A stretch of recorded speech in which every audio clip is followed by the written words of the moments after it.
don't know why that made me laugh so much. Yeah. We really do need to get some form of video, something going on so that people can see what I do behind the scenes that makes you laugh. I was having entirely too much fun with the app I just sent you. What was it? Animes. There's a Velociraptor one. Moments of Madness Season 3. We're talking about the weird things that non-neurotypical people do, and we're quite happy with our weirdness, but normal people look at us and go, "You're mad." We will figure it out. We will figure it out. So let's talk about burnout. I'll freewheel it first, and then I will do the introduction that I wrote. And I wrote a blog post about this as well, so maybe we can link that. But I think it was like October last year, I was starting to get triggered by work. And nothing that was happening directly to me, but I was observing things that reminded me of worse work stress from previous roles. And I was like losing my temper really easily and having big like emotions. So You're feeling all your feels out loud. I was having an emotion. And all of it was out loud. So I'm, most places in Australia these days have an employee assistance program, which I made use of. And they connected me with this therapist in Brisbane who I really clicked with. And so I used up all my freebies through the EAP and then was able to kind of make use of a mental health plan with my GP later. But I was chatting to them in January and they said, have you considered that perhaps what you were experiencing was not just normal work burnout, but neurodivergent burnout? And I was like, no, because I don't know what that is, but let me go and learn about it. So basically, this is a little podcast on us learning about neurodivergent burnout and ADHD burnout in particular. And so burnout for people with neurodivergence can look very different to just, I had too much work stress for too long. It can be especially debilitating. We get, with normal burnout, you get feelings of depression or demotivation or an emotional numbness. But neurodivergent burnout can mess with our higher executive functions and recovery can look really different. So this week, that's what we're going to talk about, our experiences with burnout, how we handled it. We handled it? Well, we're still alive, so we handled it somehow. Maybe some of us are still grappling with it right now. There you go. There's the glowing endorsement of taking advice from us. We're still alive. Yeah, we're still alive. We haven't committed murder either. that anyone can prove. So over to you, Marley, to start with some definitions. What are we talking about here with burnout? So basically, just to set the stage a bit, we wanted to define ADHD or neurodivergent burnout versus burnout with ADHD. ADHD burnout it's very specifically a type of burnout that is a direct result of managing the way your brain works in a neurotypical world. So it's a neurological collapse, basically, because you no longer have any fuel left in the tank to deal with reality, I guess, for lack of a better word. Whereas functioning in a society that is structured around neurotypical, which is in itself pretty interesting considering like last statistics I saw, it was like 60% of the population suffers from some sort of neurodivergence. So the fact that society is structured around the neurotypical it's a pretty interesting thing to think about, but that's a tangent for another day. Whereas burnout with ADHD it's the generic condition of being burnt out by, hectic time at work or whatever, but you have the added difficulty of your ADHD playing into that general work burnout. So it does make it more difficult because you have to expend extra energy managing the dysregulation of your emotions, more difficult cognitive function, all of that on top of just being stressed because you've got really pressing deadlines. So yeah, that's this pretty big difference. The bonus is that if you actually work for a supportive and good workplace, you can bounce back from generic work burnout a lot better than you can bounce back from your brain collapsing because you don't know how to regulate your life around your ADHD. So Yeah. I did find a really interesting analogy online that I liked. Burnout with ADHD is it's like everyone in the office is running a marathon during a high stress period. A neurotypical person is wearing good running shoes, and a person with ADHD is running the same marathon in shoes that are 2 sizes too small. So, but they'll hit a wall sooner and get more blisters and need a different kind of recovery, like new shoes as well as like rest and all the other stuff. Yeah. Whereas a neurotypical person just needs the rest and recovery time. Yeah. So I actually really, really liked that analogy. And the other analogy to do with ADHD burnout is it's like we're specialized electric cars that are constantly being forced to use petrol, which requires complex adapters and it drains its batteries just to find fuel. And the burnout is the battery depleting from the adaptation process itself rather than what's going on around it. Yeah. So I had to put them in the notes because I really liked those two analogies. I think those are really good analogies. I mean, if I was going to nitpick, I'd say it's almost like you're running the marathon, but you're running it in high heels or something. It's not that it's not that your brain is too small. It's like it's the wrong kind of shoe for the thing that you're doing. And I think that's a more apt analogy personally, but yeah. The reason the distinction between these two things matter is like for the person themselves, it's knowing whether you're going through ADHD burnout and you just happen to be ADHD. It helps you guide the recovery path. You know, that ADHD burnout needs life adjustments or accommodations, whereas, you know, burnout with ADHD needs, you know, some extra balance for hectic times, or if the workplace is just totally unsupportive and toxic, you need to leave. Yeah. Clinicians and therapists, they need to know what you're going through because the type of support and protocols that they can give you for generic burnout will not work with ADHD burnout. If on a serious scale. Yeah. So that's basically the definitions that we've put around it. Now, the rest of this episode, we're really going to focus on the neurodivergent ADHD burnout.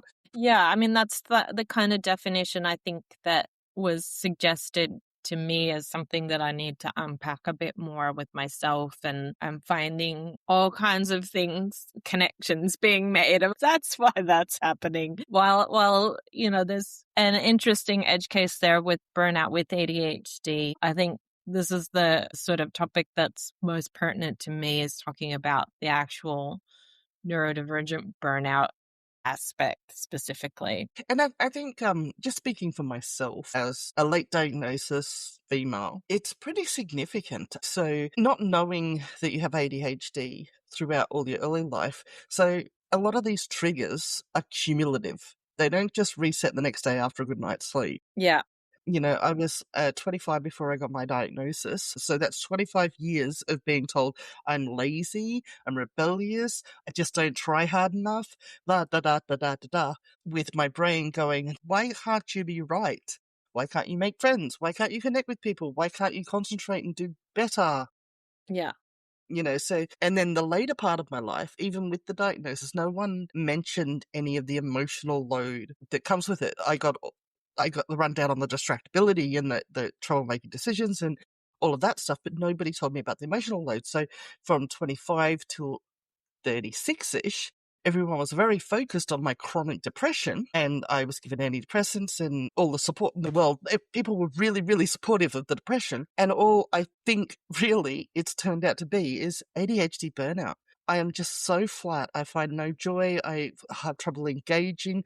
I'm getting worse because I have lack of connections because nobody gave me support to know how to do that. Yeah. So doing the research for this episode has been really eye-opening for me. Yeah. So, because like a lot of it is just like, I have always just thought I do have general anxiety, but that's very much a part of the AUDHD. I hate saying that. Or DHD. I still can't say that That sounds either. wrong to me. Like, it sounds like you're just saying ADHD wrong. Right? Yeah, I know. I struggle so There's hard. got to be a better portmanteau for that. There's got to be. We'll make internet. one up one day. Come on. Add some suggestions into the comments, all three of our listeners. Yeah.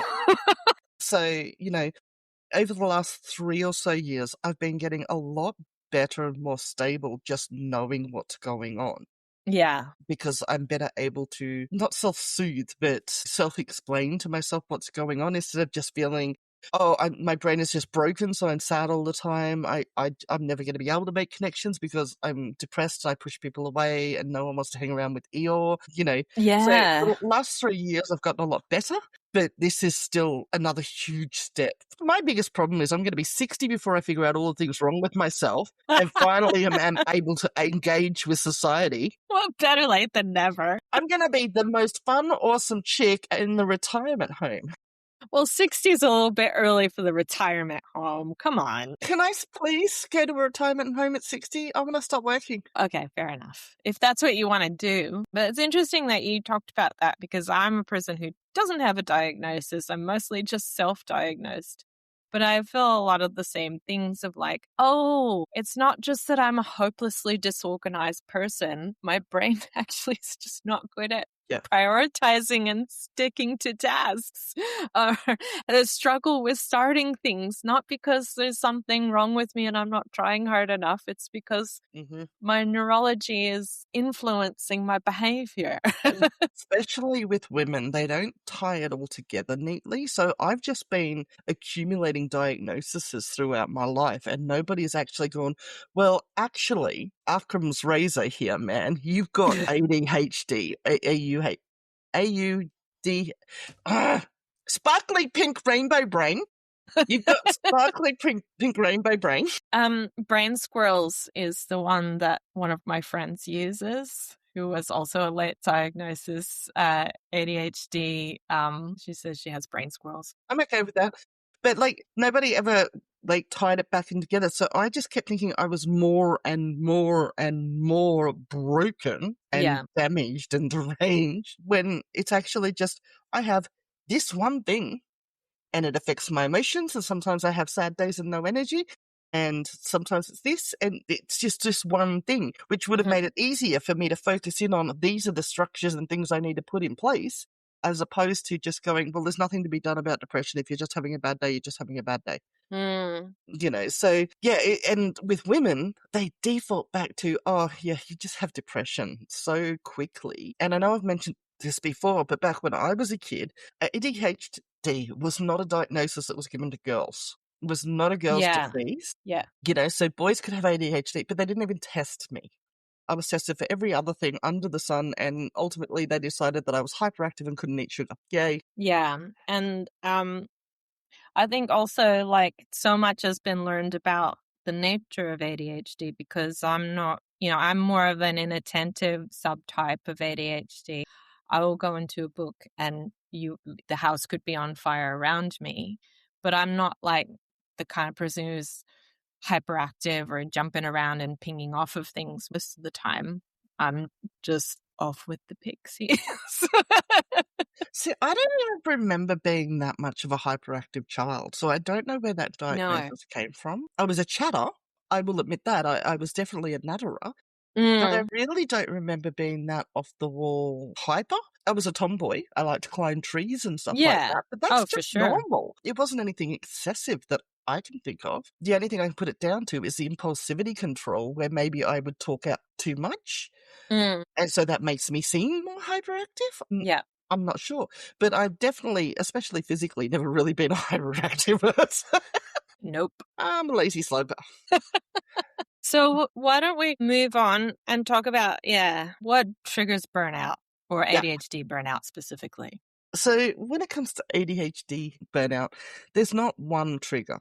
You don't just have one thing going over and over again and suddenly you mentally collapse. There are a lot of different factors, and I've broken them down into what I've got here, the 4 key trigger points. So we've got internal triggers, external triggers, systemic or social triggers, and burnout cycle triggers, which apparently is actually a significant one, so I left it in. Okay, so let's start with internal triggers, shall we? I love my 3s. Yes. So this breaks down into 3 categories as well. So there's executive function overload. So that's the things like constant decision making in life. So what am I going to have for dinner? Where should I start? What do I need to do? What don't I have to do? What to wear? All of these things that can't just be automated in your brain. They're like slow acid drip because of that problem with executive function and trying to decide what to do. There's task initiation barriers. That's a very big thing in the ADHD world. It's like, we know we've got to do it, but just getting started takes a lot more effort than it does for a neurotypical person. Yeah. Working memory drain. So that's trying to keep track of multiple things going on at once in your life. And transition difficulties. So constantly switching between contexts and activities. All those things start to wear you down. Then you've got emotional and sensory processing. So rejection sensitivity dysphoria, RSD, is a very big thing for us. So we have to constantly regulate our own emotional response to things because we're hypervigilant for criticism and rejection. So that's another thing that constantly drains the energy. Emotional flooding. So the intense emotional responses we have to things and having to rein ourselves back in and try and regulate. Because neurotypical people regulate a lot more autonomously. What's the word I'm at? That's it, autonomously. Or automatically. Neurotypical people can regulate their emotions with a lot less conscious decision-making involved than we can. So we have to expend energy on that. Sensory processing, so the constant ambient noise around us, background sounds, flickering lights, we have to process it all. Also interrupts our ability to hear sometimes. Having dinner socially in a restaurant with ADHD people, they're not zoning out. They really just can't hear you anymore. I literally thought I was losing my hearing because every time I went to a work social function or outside work social function and it was a noisy pub, I literally just started faking and smiling and nodding along to whatever people were saying because I just could not figure out what they were saying. And then the complementary problem to that is I get louder because I can't hear. I think other people can't hear. And people find me loud and obnoxious. And it's just, I can't regulate how loud I am because I can't hear. So my brain thinks it's louder than it is in here. So I get louder. Yeah. Anyway, moving on. And then you've got compensatory mechanism fatigue. So those are the things that we do every day to try and appear normal. So masking, which is the constant modification of like how we appear to people, consciously maintaining eye contact, trying not to fidget, trying to pay attention. Or just like facial expressions, remembering how to make a friendly face. And that goes together with the third point I've got here, which is the constant self-monitoring. Am I talking too much? Did I forget something? Am I being appropriate? So we're constantly reminding ourselves, smile so people don't see resting bitch face and think I'm upset. Whereas, a lot of people just go, no, I'm not upset. This is to my face. Fuck off. And they don't really care what anyone else thinks about them because they don't have a problem with it. And then there's hyperfocus debt. And that's the neurological crashes we have after our brain fixates on something and we go through a hyperfocus session that has drained us because we can't sustain the attention that we give to the hyperfocus. So it's like a sugar crash, but for your brain. Well, the sugar crash is for your brain, but you know what I mean. Sugar crash for your focus. Yeah. So those are the internal, the talking points about the internal triggers. So those are the things that are just going on in our brain, consciously or subconsciously, every minute of the day that we have to engage with anyone else. And sometimes when we have to engage with ourselves, like I know my other personality is like, what are we going to eat tonight? And I'm like, I don't know, you decide. What do you want to eat? I don't know. Eat Chinese. Last time you ate Chinese, we got reflux, but I really want to eat Chinese. That's a lot more money than we could. These are all the personalities in my head having a conversation. My dad calls it the committee. Can we stop ruling by committee in my head, please? Yeah. Because it turns out that the committee members that don't care about things like money win the most, and then I end up with a lot of stress because I have no money. Anyway, so moving on to the external triggers. Okay, so these are things like, structural mismatches. So when there's time-based systems in place, we don't deal particularly well with those because it's very hard for us to, time management is not a skill we have. No. Even knowing what time it is not a skill I possess. Yeah. What day, what time. If I didn't have devices surrounding me, and even then I have a problem with it. We have two responses to things like appointments and meetings, okay? We either go, we got plenty of time, start reading a book and miss it, or we are paralyzed staring at the clock for an hour waiting for it so we don't miss it. Yeah, or you get there like half an hour early just so you can make sure that you're not late. Yep. But other things like open plan offices, unclear instructions, or constant shifting of priorities and multitasking, these wear us down really, really, really fast Yeah. because we get stuck with the loop in our head and the energy sucked up trying to figure out what is supposed to be our highest priority right now. How am I supposed to prioritize them? What am I supposed to be doing? Unclear instructions are a killer because your Yeah. brain fritzes out on 5 million different ways to approach what the ambiguous topic you've been given is, and you spend so much time spiraling over how to do it, you never get it done. Yep. So then there's social and communication demands. So this is things like meeting norms. So, structuring and agendas, great things. We know what to expect. We know what we're walking into. It's easier for us to switch context. Pop-up discussions, lack of clarity on what meetings are about, not good. Yeah. Flooded with meetings on 50 million different topics in a day, really not good. But you've got also the neurotypical communication norms where there's subtlety and hints and unwritten social rules. And we don't get it. We just want clear, unambiguous instructions of what you want from us. I So really don't understand why people can't just be blunt all the time. I would prefer it, and I don't understand why people are, oh no, we can't say that. Why not? it's weird to me that neurodivergent people can understand the difference between blunt and rude better than neurotypical people can. Yeah. Because we know, actually, I don't want to say neurodivergent people because I think autistic people struggle more with it than just regular ADHD and whatnot, of where the line is between rude and blunt. Well, yeah, I mean, I don't know. It's a tough call because in some ways I think there's intent of rudeness and there's people taking offense, and you can't control how people are going to take offense. But you can say things that maybe make people uncomfortable but aren't intended as rude. And I think I know the difference, but I don't understand why some people would consider some of the things that I say rude. I'd much rather prefer just to lay it out on the table kind of I thing. think the problem is the arseholes of the world because they hide behind the I'm not rude, I'm just honest for so long when it's stuff that even we can look at and go, that didn't need to be said. Yeah. That's not honest, that is arsehole. Yeah.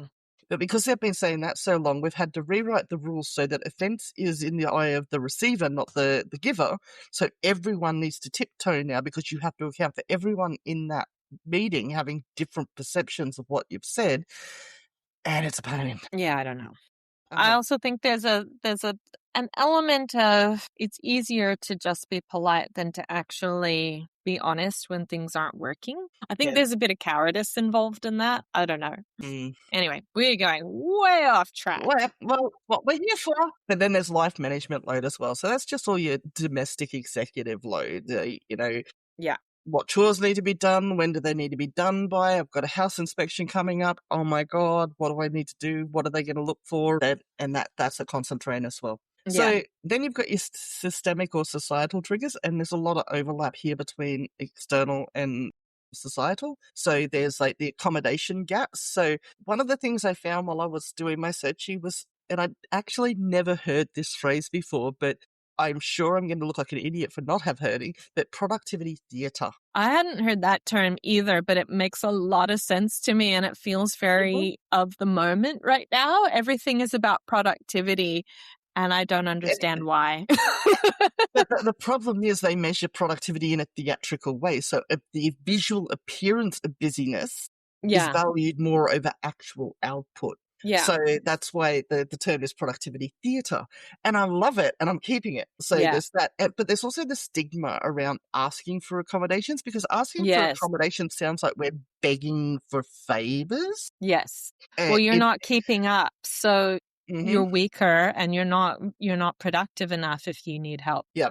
And most, especially in offices, but most places in life, they like to go for a one-size-fits-all approach to things. Yeah. And, if you're going to go with a one-size-fits-all approach, and we'll put the link to this in the show notes, but there was a really good article that I read recently, thanks to the Neurodivergent channel at work, about how ADHD people don't need accommodations. We should be considered the canaries in the mine shaft.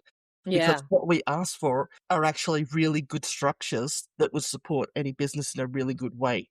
Yeah. So clear agendas, clear roles and responsibilities, clear understanding of what we're supposed to do, what we're supposed to deliver and when. Yeah. I mean, all of those things to me aren't accommodations. Those are things that are going to just help everyone get their job done better. Yeah. Saves the company money and time. Yeah. But I've said it in a few different meetings at work to people from PNC and to my own manager. I don't need you to provide special crayons. I need you to explain what my role is so that I can manage my own brain to Yeah. meet what you're expecting of me. So Yeah. I don't need you to give me waterproof Just, markers yeah. to explain what my role is and what you expect from me. And Yeah. I'll let me deliver it in the way that I do. Yeah. Just tell me where the finish line is and when I need to get there, and I will work out how I get from A to B. But if you don't make it clear and say, well, the finish line could be there or there or there, I'm never going to leave the starting gate because I don't know which finish line to head for. Yeah. And then like the biggest systemic trigger is lifetime accumulation, and that's where your things like your late diagnosis, compensate. I hate this word. Compensatory. Compensatory. My brain always wants to say compensation and then add tory to it, but it's Well, compensatory success, and that's when you actually succeed, but then you feel like the expectations have gone up, so you keep yeah. going up and burning yourself out. And Yeah. crisis-driven functioning. So Yeah. a lot of that is the procrastination and time management issues that we have. We work Yeah. really well in crunch time, last Yeah. minute things, but it burns us out so fast. If it's down to the wire, I can be laser focused. I can make all the decisions, and then I will need 3 times after that. And about 6 months to recover. Yeah, to get my brain back, and I will be able to do nothing. Yeah. Yeah. So we can function well in it, but we shouldn't be functioning in it. No, it's not Okay. the right way to do things. Yeah. So then the last one is the burnout cycle, which is a trigger in itself. So that's the depletion cycle. So Yeah, it's the resource drain of having all the available cognitive resources to meet the immediate demands. Then the compensation collapse. So that's where all your backup systems stop working for you because exhaustion is getting deeper. So your alerts and reminders and everything, you start ignoring them or skipping them. Then there's a reduced threshold, so it takes you longer to get back to where you were, and your reserves keep diminishing. And yeah, then, and this is the biggest problem, I think, professionally for ADHD burnout, you have skills regression.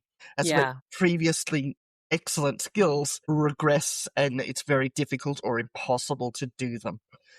So basically, yeah, the burnout cycle where you just spiral down until you're basically useless, and it's a self-fulfilling prophecy where you feel like shit and you can't do anything right, and you've managed to push yourself down there. yeah, So that's the burnout cycle. And the distinction between all of this and just general stress is, and what makes these specifically ADHD burnout triggers, the first one is that they're chronic, so that you don't recover.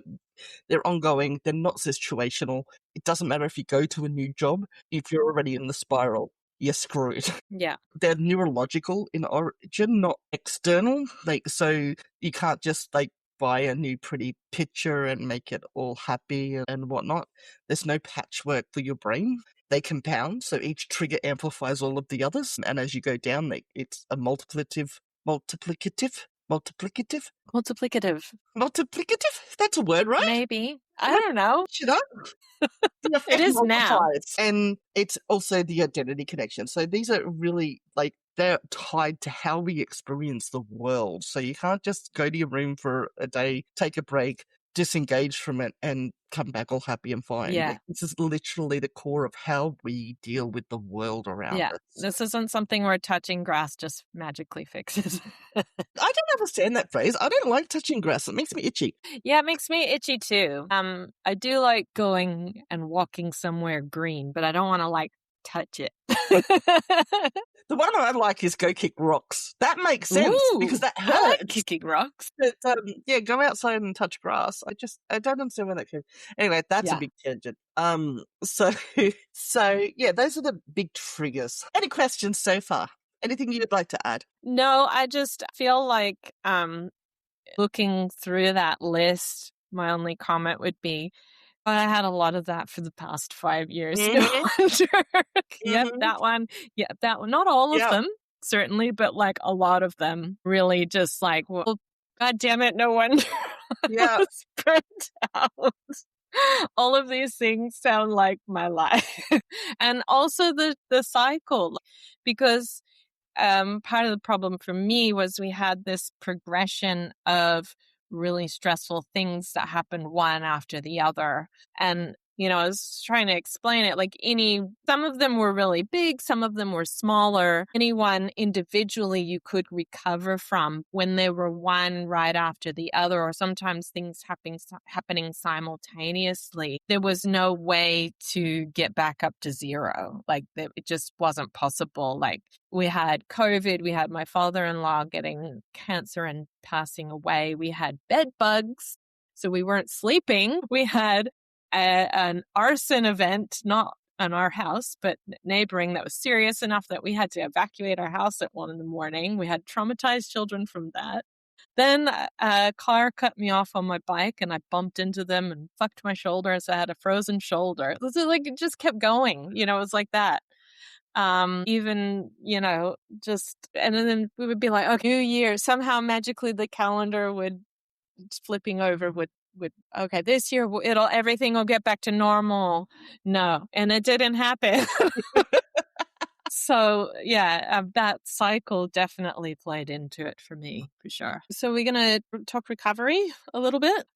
So I wouldn't say that my personal recovery process is complete, but definitely, and I have in particular an article that I'm gonna link and put in the show notes because I found it really helpful, but also just things that I've worked on through trial and error on myself and suggestions from therapy as well. So basically, you have to give yourself permission to scale back drastically and not try to achieve a normal functioning bar. It's just like, if you were in physiotherapy from a severe accident, for example, you wouldn't expect yourself to walk across the room on the first try. Follow the physiotherapist's instructions and work on small exercises and build yourself back up. And, the big thing for me, obviously, was making sure that I could get out of the major source of my stress. So not only did I change jobs, but I took a pretty significant break in between jobs just so I could allow myself to reset. But also during that reset period, I didn't try to overdo it. And you have to, I guess, a lot of the recovery is about looking at those triggers and sources, understanding for yourself which ones of those apply, and find the particular things that help you recover from that trigger. So, for example, if you have problems with sensory processing and you're getting overloaded with too much noise, figure out how to find a quiet place. My weird tip is when I'm working in the office and the halogen lights are too much or the background noise is too much, I go into the bathroom, just lock myself away where I'm quiet and alone and just reduce the sensory overload. Another one is I really find walking helpful, like just going for a long ramble when my brain's kind of in overload mode and I'm not able to process something or I'm feeling anxious about something. If I go for a really long walk and just kind of work through it, that can be really helpful. Just wanted to call out there with the sensory one that sometimes Yeah. the inverse is true. I can't work very well in complete silence. Yeah. So lots of chatter around me distracts me, but music. I need Yeah. some sound because I think this is a trained response more than my ADHD, but my Mm. trained response from growing up in a house that always had toddlers in it is silence is bad. Yeah. So Maybe. I'm waiting for the scream, I'm waiting for something, and I'm half checked out trying to figure out what's going on. I wouldn't say trying to work in silence, but just having a recovery moment where you're reducing whatever Mhm. sensory input is stressing you out. So there's a lot of self-awareness that has to happen. You have to notice, I guess, that this is happening. Which But is also a drain on your energy reserves because you're constantly it self-monitoring. is. Yep. Yeah, definitely. But I always would notice on my bathroom breaks, like, oh, I feel calm in the bathroom. Maybe I'll just go in the bathroom and just sit here for a while. I mean, that's not for everyone, I know, but like It could even it be did. less sensory and more 15 minutes to take the mask off. Yeah, it could have been that too. Really could have been. But yeah, you kind of have to work out those little things that work for you, and then just really commit to giving yourself that, even if it's for 15 minutes a day, because that's going to start to break that cycle. And then basically the other thing is in that lowering of the bar, I think what we tend to, or what I tend to instinctively do when I'm in a more of a burnout phase is I go, oh, I'm not going to bother brushing my teeth because I have too much to do. Oh, I'm not going to bother with like showering and this and making sure I eat. And that's when you really need to do those things the most. Like you have to give yourself permission to take care of yourself. And if that's the bare minimum of what you get done in the day, that's the important thing, not I finished that email that I was supposed to send. Like looking after yourself is actually the top priority. So yeah, You one of the give things that yourself permission to drop non-critical, non-urgent, non-life yes, threatening just things. say no to it, even if it's like easy to do, or you don't think, or you don't want to upset someone or whatever. If they're important enough in your life, they will understand when you have a chance to explain. Like, I really wanted to reply back to your email, but I was just not in the right headspace. They'll be okay with it. One of the competing problems with that I have found, and I don't know if it's on the AU side or the ADHD side of things, is when I'm really going down the burnout, I have a lot more trouble, especially at work, saying no. Mm-hmm. Because the RSD kicks in really hard. Mm-hmm. I think people are judging me. I think I'm going to lose my job. I think. Yeah. And then Yeah. on the flip side of things, if I'm working with people who aren't doing their job well, I'm just like, fuck it, I'm just going to do it myself.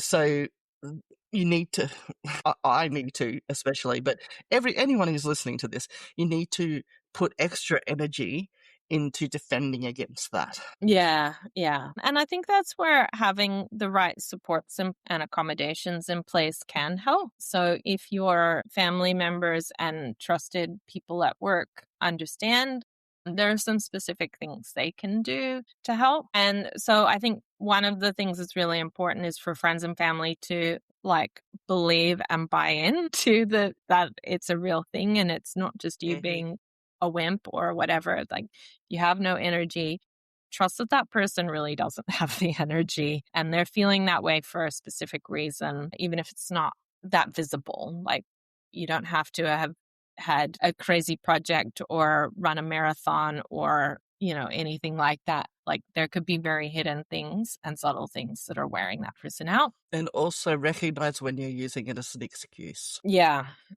And that can be tough, but when you get to know someone, I think it's obvious after a while of like, no, you're capable of this and here's how we're going to work on this together. You're just procrastinating versus, no, you look exhausted and I know what triggers you. So this has been happening a lot and it's got to be wearing you down. AJ's getting really good at recognizing the difference between me. She knows when to poke me and when to go, no, Yeah. you've had a bad week. It's okay. We don't have notes. That's fine. We can just riff. Yeah, that's good. You can, if you're supporting a friend with burnout, you can help with the executive function. So just take on, with their permission, some stuff that then they don't have to worry about. Like, help them with their meal planning or help them with Decide how short to cut their hair. or if there are some simple projects, help them break them down into tasks and get started. And then for work, having work where you can work truly flexibly, I think is really important. Being able to start when you're ready to start and finish when you know that you're out of steam is super important. And knowing that once you can recover, that you can make up for that gap. Or even things like, the one that was always a killer for me is having like all morning of meetings, because that would just kill my ability to get anything done for the rest of the day, even when the meetings were over and there was no time in between. It was just wall of meetings. I think that's really important for employers and companies to recognize that That's not more productive. That's actually you're sapping all the goodness out of your workforce by doing things like that. It just should never happen. And it's even worse when the meetings are just for the sake of meetings, like Oh, yeah. Agile Scrum insists that we have a daily stand-up at the beginning of each day, and then we need to have this retro once a fortnight, and in the other one, it's a breakdown, and then there's this. Except Agile is supposed to be people over processes. I know. It just rarely is. Yeah, but there's those back-to-back meetings that like have actually got no agenda. Nobody's Yeah. really controlling them. Yeah. Like or no clear, this is the outcome we want to get to. Here's what we need to output. Yeah. So, but like the flexible working, flexible scheduling is like particularly important because like you work around, like you align your work to, your natural energy peaks. And apparently, I've been just saying I'm a late day at night owl for so long, but apparently it's actually pretty common in ADHD people that, our peak productivity and natural energy peaks are actually later in the day. So, which, I just do that naturally. Like mornings, I just sort of naff and do meetings and slowly let myself wind up. And then I find myself naturally working past 5 because I'm now on a roll and I'm on a flow. Yeah. I've had a few conversations with my manager recently where she's like, people have noticed that you're online at night. I'm like, yeah, look, I'm going to level with you. I'm not putting extra hours in. The only times I've been working after hours at night lately have been when I've noticed I haven't been particularly productive during the day. So you're just getting your hours worth out of me. Yeah. So, and she's fine with that. But yeah, apparently someone tattled on me and said that they noticed that I've been online all hours and on the weekends and stuff. And I said, actually, I just forgot to shut Slack down. I've been gaming. And she's like, oh, that's fine. But what I'd really like to know is who the hell is monitoring my Slack and tattling? Yeah, on the weekend. Right? Because it's not like you can look back historically on that. So that means they were on Slack on the weekend and noticed that you were online the whole time. So I actually... So you dubbing yourself in there, whoever that was. Yep. I actually poked our CTO on Friday afternoon before 5 o'clock. Say, I'm going to test your open door policy. I need to talk to you. Do you legitimately not have any time before Thursday? He got back to me yesterday and said, I fit you on Tuesday, blah, blah, blah. And I just responded to him with, get off Slack. It's the weekend. And he's like, I could say the same to you. I'm like, legitimately forgot to shut Slack down. I'm gaming right now. And he sent me back a heart. So, yeah. Yeah. So I think that flexibility. Another one is what we've already talked about. Another one is what we've already talked about around having clear instructions, having things in writing too. I really value that. I don't know what it is about my brain, but if you give me verbal instructions, I am working 10 times as hard to remember those. If I don't write it down, it's probably gone within an hour. If I have something, even just some bullet points, not exactly word for word what you said, though, that then is enough for me to go, oh, yeah, that's what I'm doing and help me refocus, especially if I'm like getting into it in the next day or two and I can't act on it straight away. So having summaries, having status updates written down, holding that in my working memory is very, very draining and hard. That having that in the workplace really supports me for sure. The sensory overload, when we've talked about, I kind of also want to add on to that though, that like, I really feel like work is not, I don't know, maybe it's just the places that I've worked because I've never been in one of those like fancy IPO'd whatever kind of places that have beanbag chairs that you can sit in. But most of my workplaces have had nowhere comfortable. You're stuck at your desk, even sitting at the lunch area or whatever. It's not that nice. It's bland. There's nothing visually appealing around you. There's not even just like a couch that you can kind of like slump on for a while or something like that. Why do we do that? Why do we make workplaces so unpleasant? I don't want to be there. That's why I like working at home.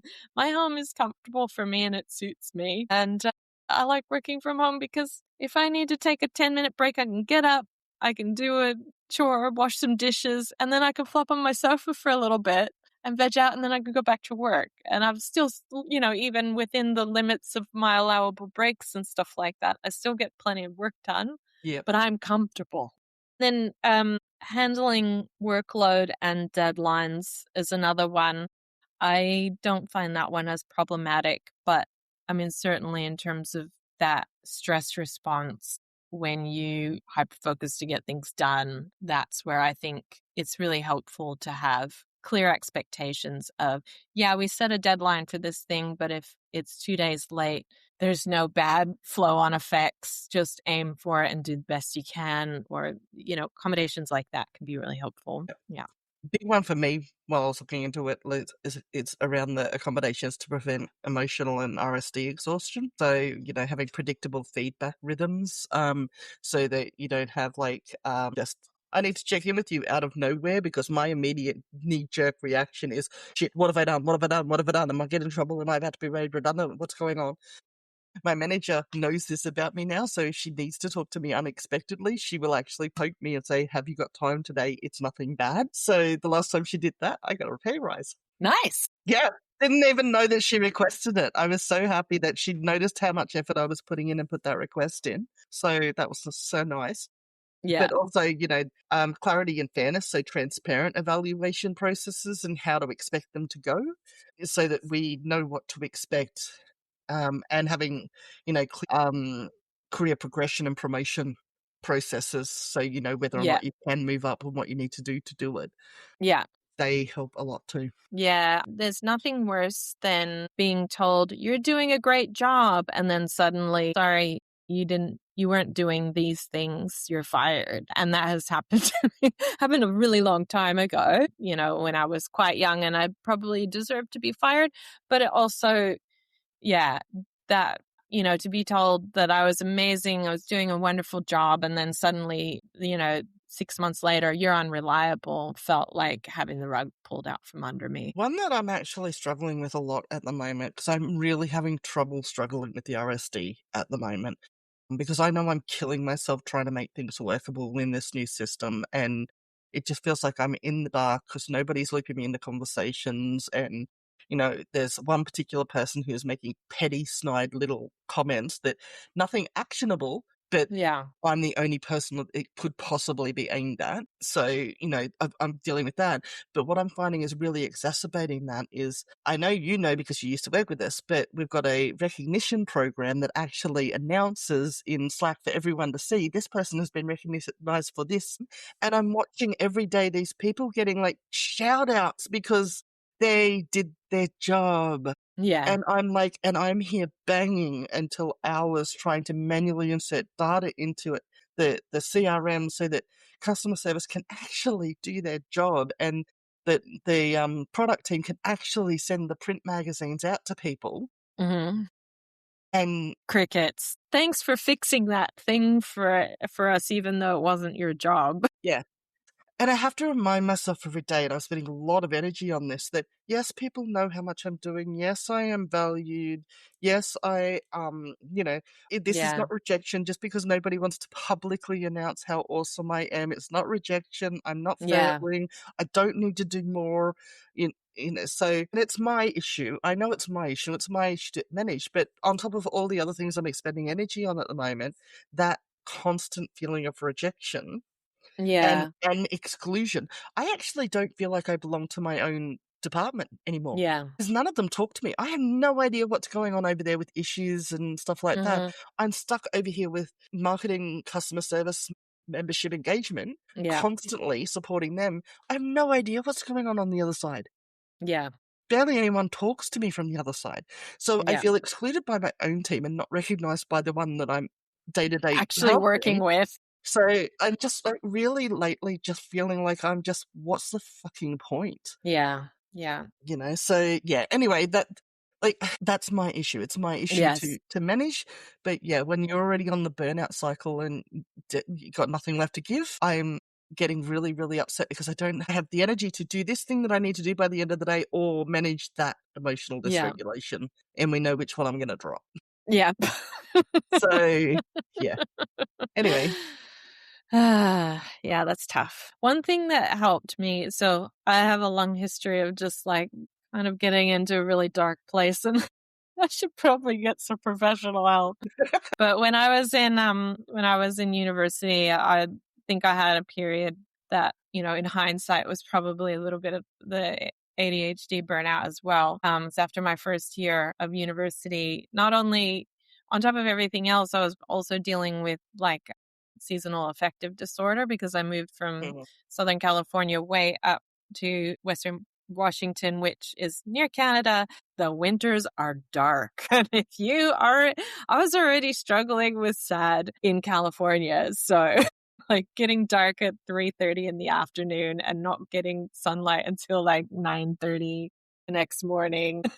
I was really struggling. But, being a weirdo, introvert, neurodivergent person in my early teens and late teens, I had a lot of self-esteem issues, and I got really depressed at one point and went to the university's counselor for the students. And the thing that he suggested for me was really simple, but surprised me how well it worked. I had, a close group of 3 other friends. I got all of them to just write me a letter to say why they liked me. And it wasn't verbal, so I had to read it because remember, I don't retain things that are said to me out loud. I read what they said and it made me feel so much And better. you could revisit it when you And needed to. I could always go back to it when I was feeling low Mhm. again. So I think there is something to that, having that in-text validation from somebody. And I suppose if there's people, maybe you can bring that up to a manager or something, that if there's people who understand and can solicit that in a subtle enough way that it's not weird, it might help change things. Yeah, maybe that's something I can bring up with my manager. Mm. So, and especially now that I've done this research and I can put words to what's going on. Yeah, it helps to have labels for things, doesn't it? Or it helps me anyway. I don't know. I know that not everybody, maybe they don't find this useful, but for me, having an explanation for it and having labels for things like, oh, that's what that thing is. Oh, it's a thing. Professionals have researched it, and it's not just me having a weird Mhm. brain. Yeah, I like that. I like knowing Hmm. that it's not just me, it is a thing. I'm not broken Yeah. because I've spent so many years just thinking I am broken, abnormal. Yeah, I don't know how we want to bring it all together. I didn't really have in summary. Do we ever bring things all together? Sometimes we kind of do. It takes us a really long time to say it because we just keep saying the same thing over and over again and getting distracted and then coming back to it. Okay, so basically, the goal here is sustainable functioning. Yeah, So, definitely. recovery for ADHD burnout is like you're putting scaffolding in place to build a better way for you to deal with the world. You're not just recuperating so you can go back into the world. Yeah. And you don't want to go back and do the same thing you just did because you'll hit burnout again really fast. Yeah. So, another line I found and this I think should resonate with most people. So, recovery is complete when you have more days living with your ADHD brain than against it. Mm. So that's the goal here: is you're looking for a way to live where the energy expenditure is matching your neurological capacity. The masking is minimized, but you're still being authentic. And the systems work for you, not against you. Yeah. You also need to build rest into the rhythm of your life and not just as emergency steps. And recognize that rest is valid. Like, I Mm-hmm. think I often felt, especially being a parent of twins, I often felt like I wasn't allowed to take a break. And it's actually critical. Yeah. Just is. It's Yeah. okay. You have permission. I will write you a note. Yeah. Yeah. So, just remember that it's neurological, it's not moral. You didn't Yes. fail, your systems were overwhelmed. So, Yeah. And your systems were overwhelmed because things that are other people find totally fine for whatever reason, whatever chance of your brain, mm-hmm. they're not totally fine for you. And that's okay. Like, we don't have to live in this world where we have this cookie cutter society where everyone likes exactly the same things and responds the same way to everything. We Mm-hmm. already know that's not how the world works. And that societal shift is happening. We just need to lean into that more. But I would really appreciate it if collectively all of us as a society would agree that Magnum Ego Salted Caramel is awesome, so that Okay. Magnum brings it back. Well, they stopped doing the They salted caramel one. discontinued it Why? Because their output about it was like, we like to experiment with new flavors and we think that you'll enjoy these ones just as much as, and we regularly swap it. Just give me my fucking ego back. Yeah. I want my damn salted caramel ego back. That happens to me so often. I'll find a favorite brand of a favorite thing, and then I can't get it anymore. And then I don't know what to do. Why did you take my thing away? I buy the boxes and I get one a week. Mm-hmm.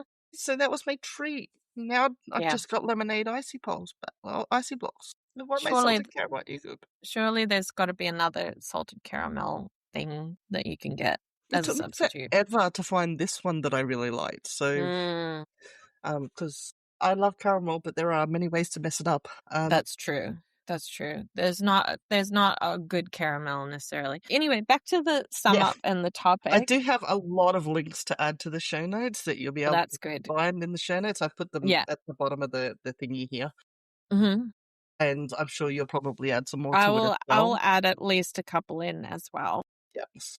The other thing that I thought was really valuable was a bit of ADHD advice that was more generic. It wasn't in the context of burnout, but it kind of clicked for me in general as a means of recovery from burnout. And it was this, that when you have ADHD, it's often you have this push-pull, love-hate relationship with structure and following the structure. And part of that is we get really disappointed in ourselves when we don't follow the routine and we fail. And then we just throw our crayons up in the air and storm off and like, well, I'm just going to pull the plug on the whole thing. And what this piece of advice is try to learn how to focus on starting over. And I think that's really applicable for burnout as well. Like, don't think that if you're in a burnout phase that you just need to jump the next day back to whatever your ideal functioning is. Start over from the beginning, take your baby steps again. And it's maddening because, sometimes when you have ADHD, you want to just jump right to the end, or you think you can just get over there instantly. I can envision it in my mind. Why can't I get there? And like ramping up is really hard. But if we perfect that, okay, what is my first little tiny baby step towards getting back to better? Meanwhile, perfect ADHD brain tangent, right? Sometimes people say things and it makes me think that this is how it's going to end. When you just said a bit of ADHD before you finished that, my brain finished it with never hurt anyone. I think you should say that and then we'll use that as the next snippet for the next season's intro. We should, because we've just done a whole episode on how little ADHD can absolutely hurt you. Yes. Yeah, now I really want a Magnum. I can't help you with that. Bad at endings and goodbyes, so fuck off till next time. Like and subscribe for more anti-social abuse. Thank you for listening to Moments of Madness podcast with Molly and AJ. Subscribe on our website, Spotify, Apple Podcasts or YouTube, and please leave a comment or join our Discord server for more madness. Talk to your GP to find out if Moments of Madness is right for you. Side effects include distraction, inappropriate laughter, eye rolling, as if, social anxiety, headache, nausea, drowsiness, and memory loss. Moments of Madness, as if. Goodbye, Greer.